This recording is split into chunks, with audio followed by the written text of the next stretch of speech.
Hey everyone, Steve Dangle here with a quick little video update because we're about to enter silly hour because the trade deadline is actually 3 o'clock and trades trickle in just leading up to it and just right after it. So let's just get right to it. The Colorado Avalanche acquired Derick Brassard from the Florida Panthers, a team who I don't know what they think they are, in exchange for a third-round pick. I hear they're in on Panarin and Bobrovsky, but maybe that's an off-season thing, and they're maybe offloading Hoffman, and they just got rid of Brassard, who they just got. The Florida Panthers are an adventure. Colorado is a little more straightforward. The main criticism of this team is, well, they only have the one line.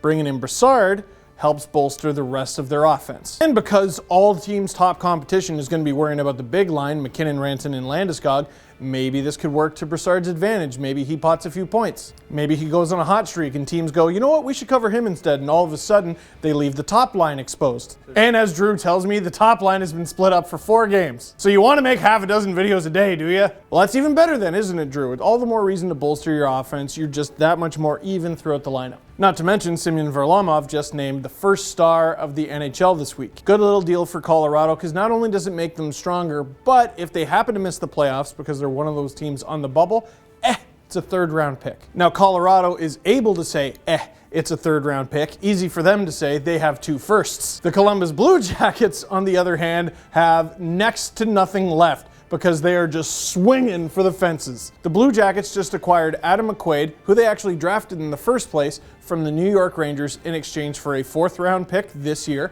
and a 7th-round pick this year. Now, McQuaid's easy. What does he bring to Columbus? He brings Now, McQuaid is easy. What does he bring to Columbus? He brings size, meanness, toughness. He's won a Stanley Cup before, and not to mention right-hand shot defenseman. Everyone seems to want those. And New York, they're rebuilding. Get picks. Why not?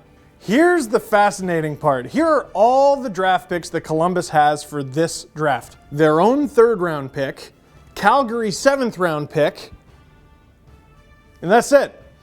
That's all they got. They don't have a 1st-rounder this year. They don't have a 2nd-rounder this year, or the next year, or the year after that. They don't have a 2nd-rounder for 3 straight years. And if Matt Duchene re-signs with the team, they won't have a 1st-rounder until 3 years from now. So, can they convince Bobrovsky to stay with the team because they're showing, hey, we're really in this to win this? Can they keep Panarin with the team? Can they at very least keep a Dangle or a Duchene? But then is there less incentive to keep Duchene? Because if you do keep Duchene, you have to give up another 1st-round pick, and you already know you don't have any. It's a really interesting deal for Columbus, but as a lot of my friends like to say, that's tomorrow me's problem. If you're a Blue Jackets fan, you can't worry about tomorrow me's problems. You got to worry about right now. And right now, the Blue Jackets look poised to really make a run of this. Maybe win the Metro, and maybe win the thing. Producer Drew has wisely advised me to cut the 10 minutes that I had planned for the Thomas Yurko trade. Instead, we will just cut it off here and wait for whatever happens next, which sounds like Mark Stone is definitely getting traded and a whole lot more. So that is it for this one. Thank you very much for watching. Click like if you like this video. Click subscribe if you really liked it. You know the deal. Holy smokes, trade deadline. Let's go.